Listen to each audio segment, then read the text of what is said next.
La Seguridad Social española arrastra un déficit anual de unos 20.000 millones de euros. En este contexto, ayer Unidos Podemos presentó su propuesta de reforma para el sistema de pensiones. Una propuesta de reforma que básicamente consiste en eliminar las dos últimas reformas, la de 2011, apadrinada por el Partido Socialista, y la de 2013, impulsada por el Partido Popular. Recordemos que la reforma de 2011 del Partido Socialista elevaba progresivamente la edad de jubilación a los 67 años e incrementaba el número de años necesarios para cobrar el 100% de la base reguladora. La de 2013 desindexó las pensiones del IPC y a su vez introdujo el factor de sostenibilidad por el cual las pensiones se irán recortando conforme se alargue la esperanza de vida de los españoles. Unidos Podemos no solo quiere eliminar estas dos reformas para así regresar al estatus previo a 2011, sino que además busca mejorar las condiciones de las pensiones, incluso con respecto a la situación anterior a 2011. En concreto, permitirá o quiere permitir que los españoles se jubilen a los 61 años con el 100% de la pensión, siempre y cuando se hayan cotizado 35 años. Por tanto, estamos ante una propuesta que pretende elevar el gasto en pensiones con respecto a la proyección actual.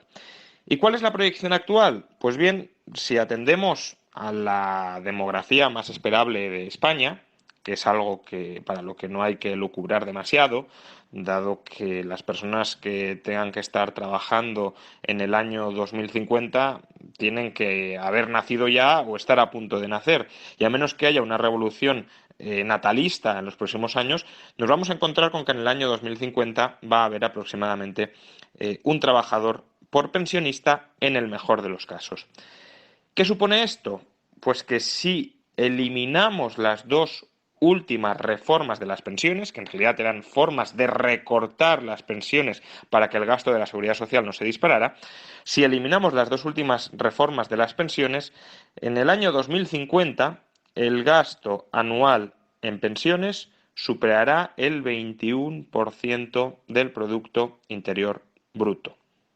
21%. Actualmente estamos ligeramente por encima del 11%. Es decir, estamos hablando de un incremento del gasto de 10 puntos del PIB. Mínimo, porque, como digo, el gasto del 21% del PIB en el año 2050 sería regresando al estatus previo a 2011, pero Podemos quiere todavía mejorar ese estatus previo, por tanto sería todavía más gasto. ¿Cómo se van a financiar estos 10 puntos extra del PIB que a medio largo plazo va a crecer el gasto como consecuencia de esta reforma que proyecta Podemos? Pues si atendemos a su proposición de ley, encontraremos la forma en la que ellos dicen querer financiarlo. Por un lado, quieren destopar las cotizaciones sociales. Actualmente hay un límite máximo de cotización a la seguridad social. Los que cobran más de 43.000 euros no pagan, no cotizan por el salario que excede los 43.000 euros. ¿Por qué motivo? Pues simple y llanamente porque estamos ante un sistema contributivo y también existe una pensión máxima. Por tanto, si nadie va a cobrar por pensión más de 41.000 euros, se pone como límite máximo de cotización 43.000 euros, porque si se pagaran más de 43.000 euros o se cotizara por más de 43.000 euros sin subir la pensión, en ese tramo de renta no estaríamos ante un sistema contributivo. Se pagaría, se cotizaría, pero no se recibiría nada a cambio.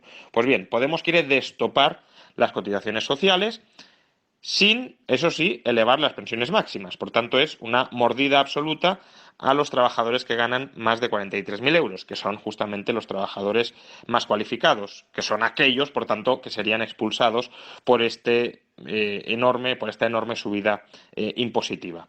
Con esto podemos esperar recaudar entre 5.000 y 8.000 millones anuales. A su vez, propone incrementar en 2 puntos las cotizaciones sociales a todos los trabajadores, también a los que cobran menos. Y con este incremento de 2 puntos en las cotizaciones sociales, con lo cual prácticamente nos iríamos ya a una cotización total a la seguridad social del 40% del salario, se espera o confía en recaudar 7.000 millones de euros más. Además, promete aumentar el salario mínimo hasta el 60% del salario medio y, como elevaría los salarios más bajos, también de esa manera subirían en su opinión las cotizaciones sociales de los trabajadores que cobran ese salario mínimo, y calculan que lo haría en 3.500 millones de euros. Y por último proponen una lucha más enconada contra el fraude fiscal y una subida del IRPF y del IVA para aflorar 12.500 millones anuales. En total, si nos creemos todas las predicciones muy infladas y muy optimistas que hace Podemos sobre su propuesta de financiación de las pensiones, Podemos confía en recaudar 31.000 millones de euros adicionales cada año. Ya digo, esto en el mejor de los casos, porque, por ejemplo, subir el salario mínimo hasta una cota tan elevada como el 60% del salario medio, que es una cota en la que no está ningún país europeo, pues lo que haría no es subir los salarios, sino destruir. ¿Te está gustando este episodio? Hazte fan desde el botón Apoyar del podcast de iVoox. Elige tu aportación y podrás escuchar este y el resto de sus episodios extra. Además, ayudarás a su productor a seguir creando contenido con la misma pasión y dedicación.